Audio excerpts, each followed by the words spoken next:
So you can start up Pro Tools either by opening it from the dock or by double-clicking a Pro Tools file. Pro Tools files have that extension um, PTX.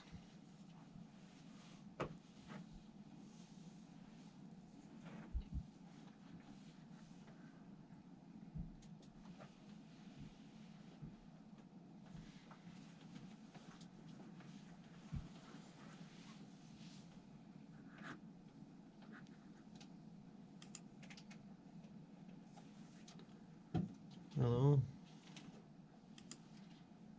Where are you? There we go.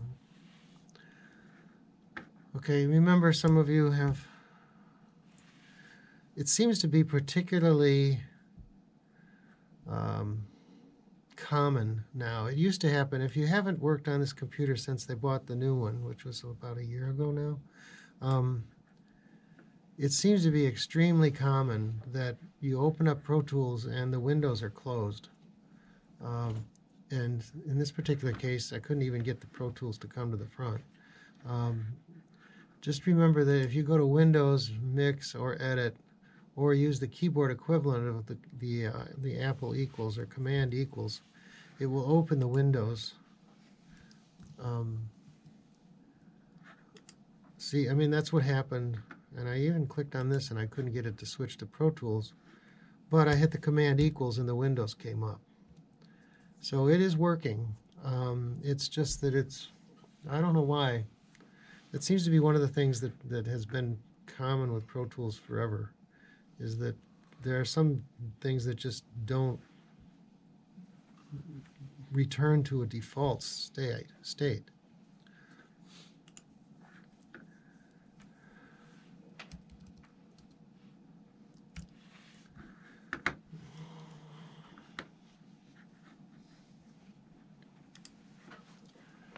Okay, again,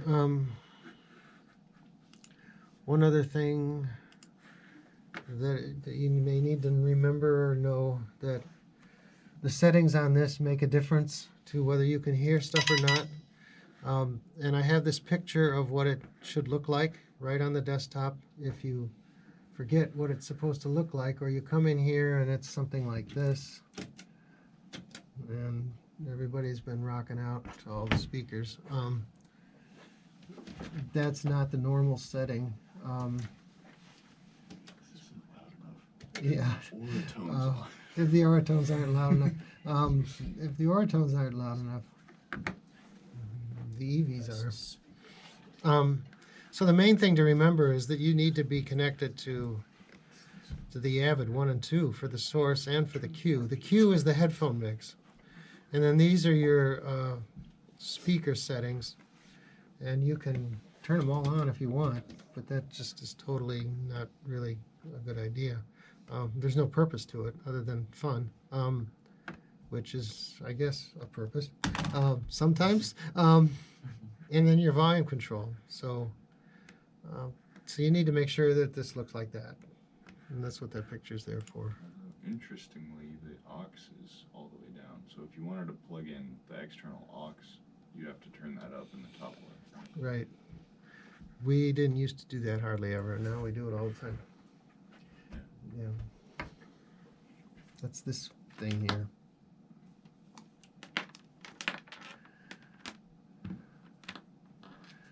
Yeah, for the reason that we were talking about, which is wasn't really envisioned that this was just a place to mix with a laptop. Yeah. But what can you do? The cows will wander around the field the way they want, you know. Yeah. It's true. You know, so you just have to kind of live with it. But yeah, you're right. I should maybe take a new picture. I'll take a new picture, Jackson. That's a good point. Oh, you don't have to do that. Yeah, I probably should. All right, so let's do a little bit of automation. We got like 20 minutes, 25 minutes. And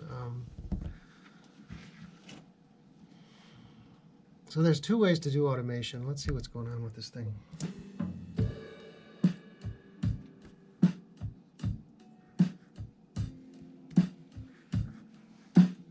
Drums are so...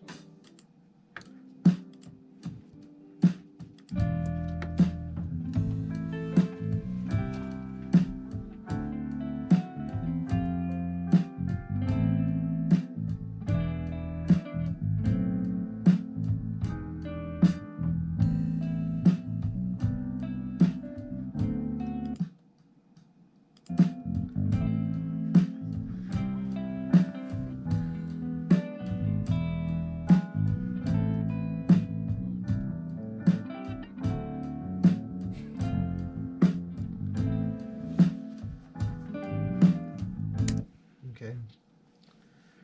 So we're not hearing the Vox. Do you know why? The output's coming Yeah. A8. Yeah. This thing isn't as pristine as I thought it was going to be.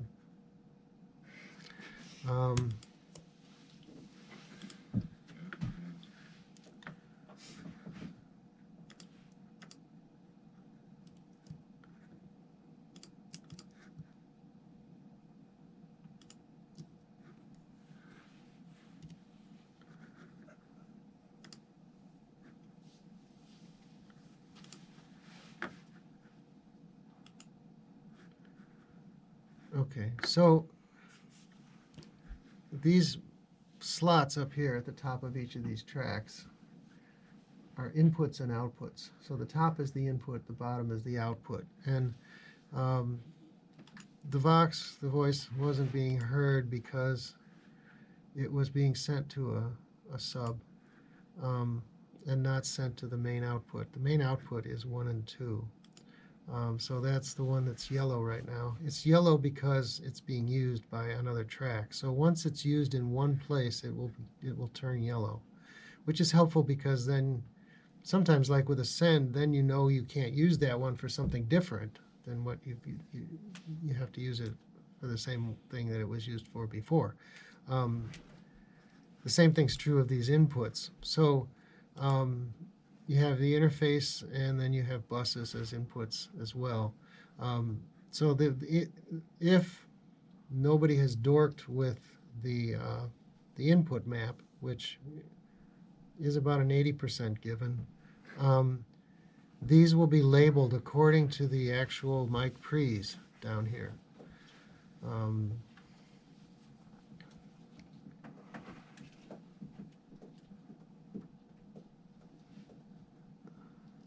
That's not right. Yeah.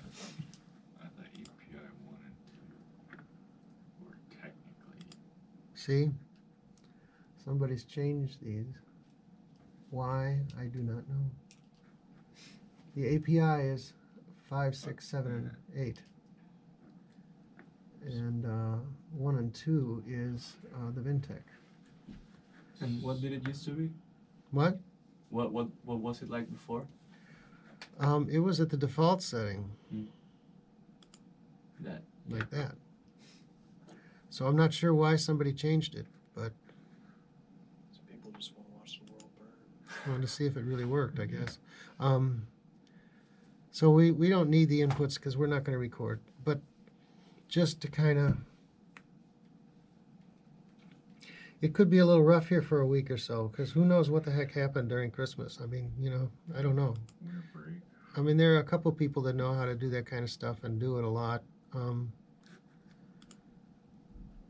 The big problem with Pro Tools is, just like with these windows not being open, it doesn't seem to return to a default state every time you restart the computer. So this may be, the default input-output. But if you change it, it's going to be like that until somebody comes along and sets it back to default. So, I used to call this, I still do a little bit. I used to call this, this is a bomb. Somebody leaves a bomb behind and it totally ruins somebody's day because they come in here and they're like, I can't figure out how to make this thing work. And it's not the way I was told it was going to work.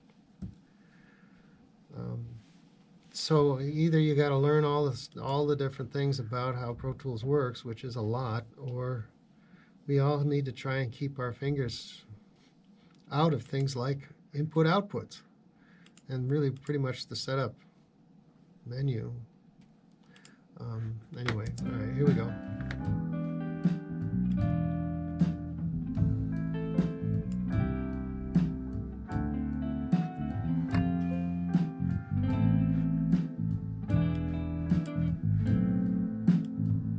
So what we're looking at right here is just bleed.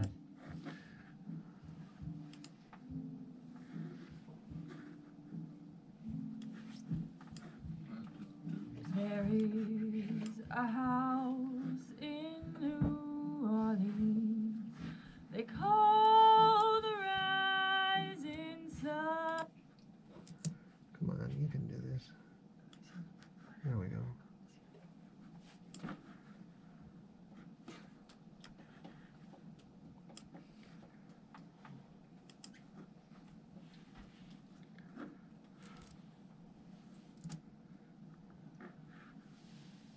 All right, so let's put some automation on the vocal.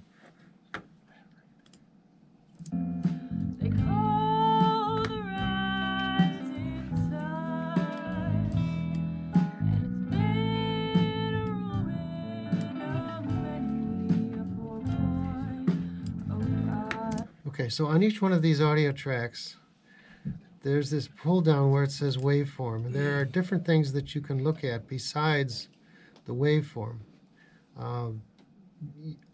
In most of the classes, we haven't done anything other than look at the waveform, but you can look at the volume, and that gives you a graphic representation of the level of that track over time.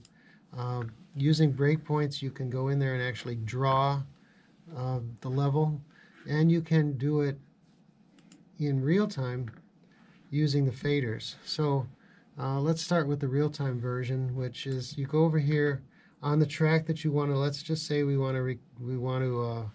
You notice how when she first comes in, it's not very loud, right? It's kind of lower in her voice range. So, and then it gets up into the top part of her range, and she starts to sing louder. So, so there's a bit of up and down, as you can see in the wave trace. So what we want to do is we want to bring it up a little bit when it's quieter and leave it where it's at when it's louder and bring it back up again and just sort of ride it up and down. In other words, ride the level.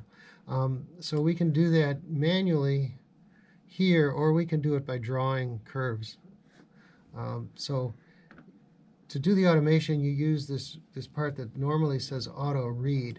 There are different types of automation. You can turn it off, which if there is any automation recorded on that track, that will disable it temporarily. It doesn't delete it, it just makes it not play back. So you record automation on a per track basis, and you don't have to record automation on all tracks at the same time. You can just set the thing to write on whatever tracks you want to do. I would recommend not turning them all on. I've tried that because I thought, oh man, I'm just going to play the mix. It's going to be awesome. And it just makes it just awful, because then you got all this junk in there that you messed up and you can't fix. And it really does make sense to kind of do it in small pieces. So there are different types of automation. There's touch, latch, and write. So write is a complete obliteration. It writes, it just keeps writing and doesn't stop. Touch records automation when you have your mouse down. So if I mouse down and move the fader, it'll record that. And then I let the mouse up, it'll stop recording. Latch records and then holds to that spot, even if you've left even when you let the mouse off. The main thing to do is to go in and do write mode first, and then if you want to go in and manually re-record automation, then you would use touch or latch, depending on which you really wanted. So you usually start with just auto write.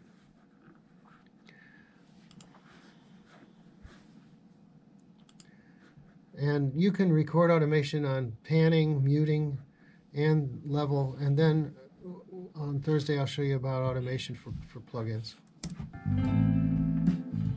So if I was going to do this for real, I'd kind of want to know where I was starting, and I'm just going to kind of guess.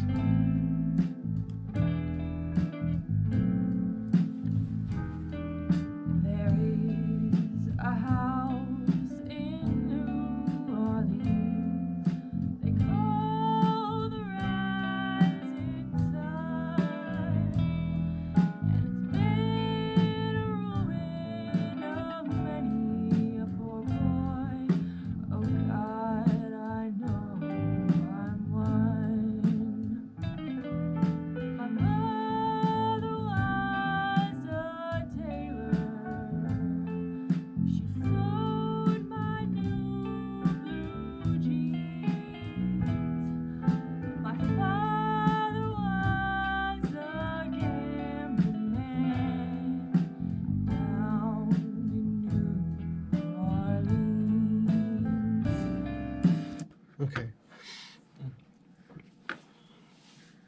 So then don't forget to put it back to read.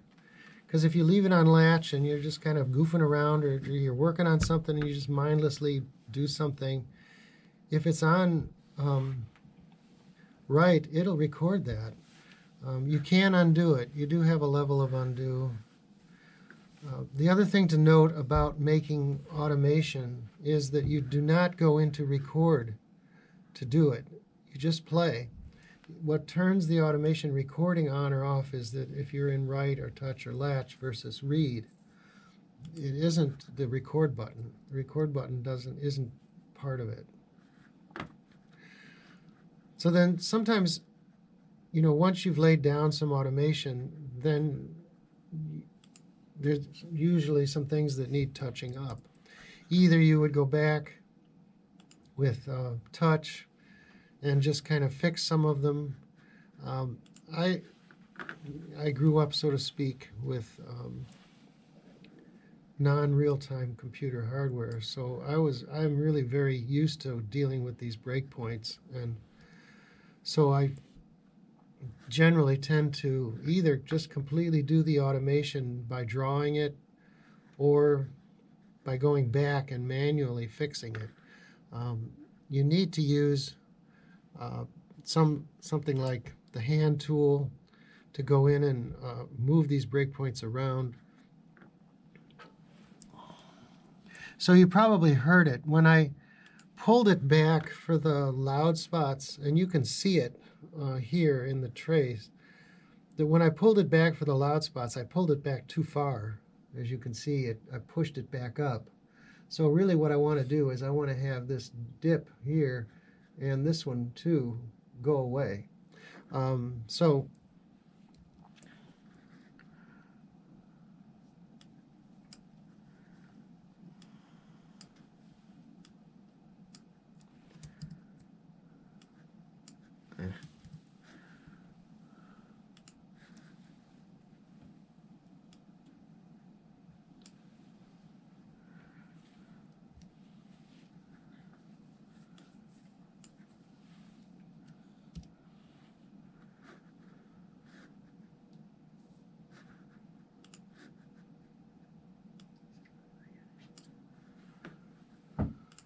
In New Orleans, they call the rising sun, and it's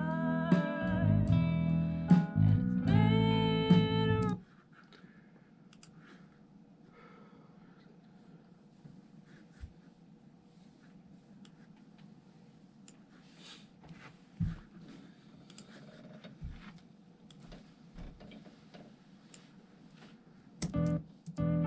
my mother was a tailor. She sewed my new blue jeans. My father was a gambling man down in New Orleans. Only thing a gambler means. So if you're going to draw it instead of put it in manually,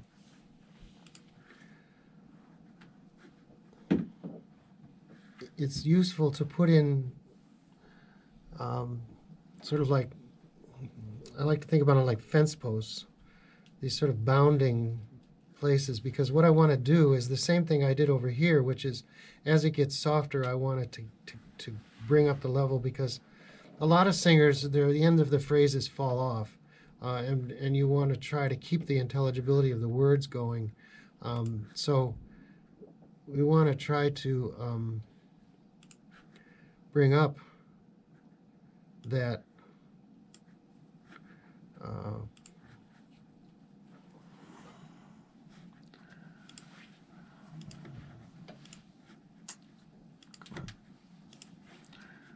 I want to try to bring up that part.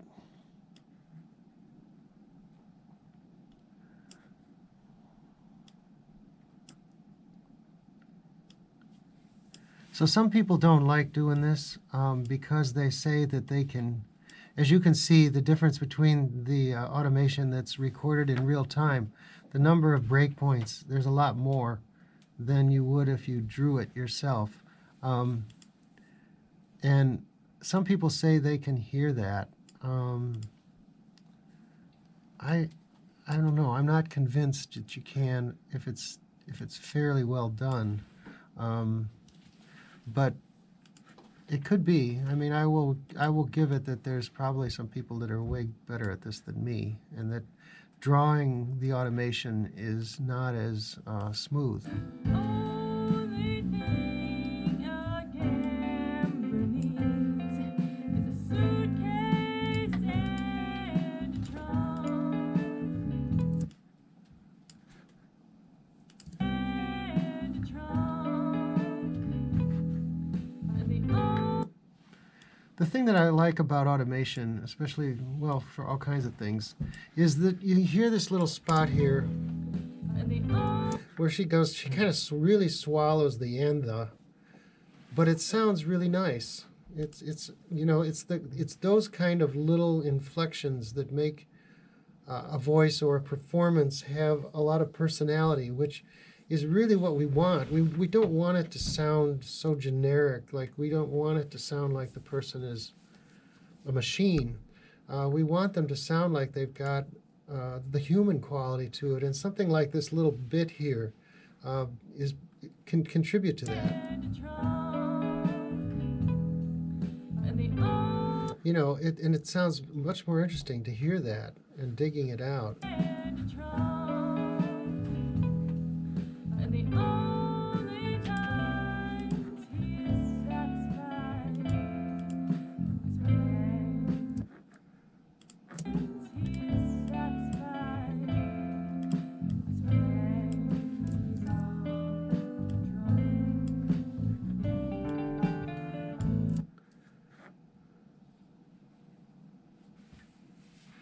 Okay, so you get the idea.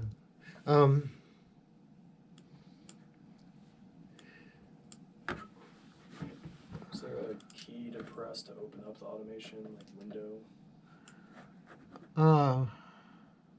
You mean versus that? Yeah, okay. You just like select it on the side there. That's the way I do it. I don't know if there's a keyboard equivalent for that. I don't know it. Okay. So the thing is, I'm using these different tools up here at the top, the hand tool and the selection tool.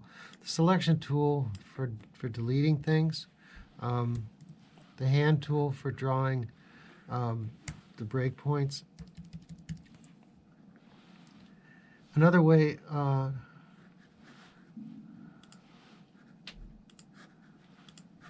to make the breakpoints go away is Control, I think. No, it's the Option key. You'll notice that when you press the Option key down, there's a little tiny negative. You might not be able to see it. There's a little tiny negative, like right here on the hand. And if you click with that, it'll make the breakpoint go away.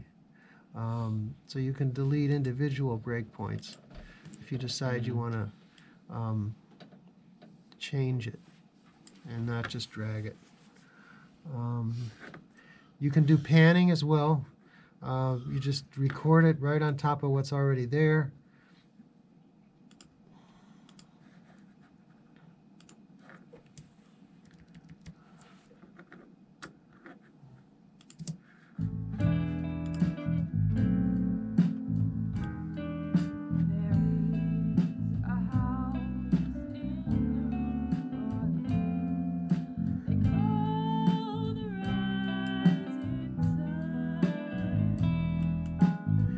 You can record the mutes in real time.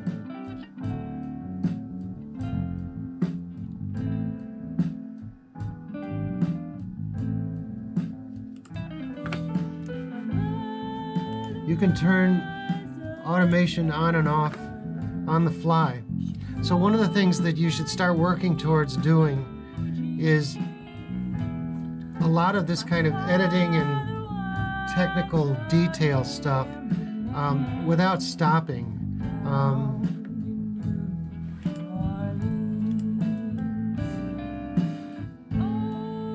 thing a camera needs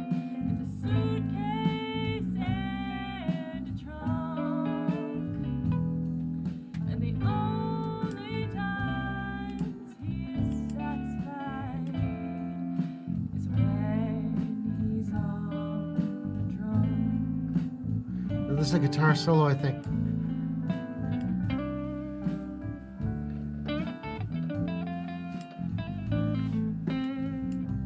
So then, if you want to see what the automation is for the panning and the mute, you just select them over here. Once you've recorded automation, you start to have more choices over here. We didn't have mute and panning before, but now that we recorded some mute and panning, we now have those as possible things to view. So there's the panning, moving from left to right. When I turned off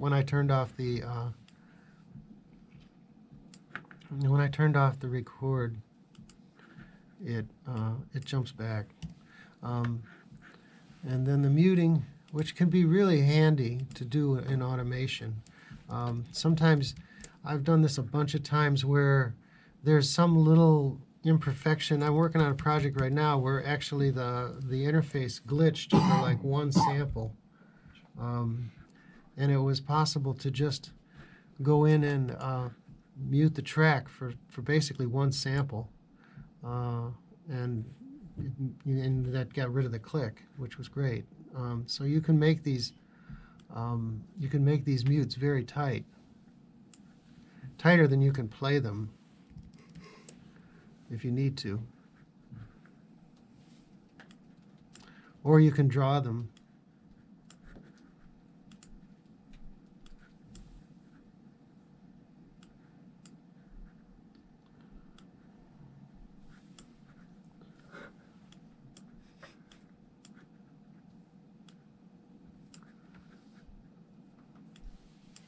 Like that. Okay, so then on Thursday we'll do automation of plugins, which is really very powerful and cool. Okay, Sweet. great. See you on Thursday then. Thanks, Jim.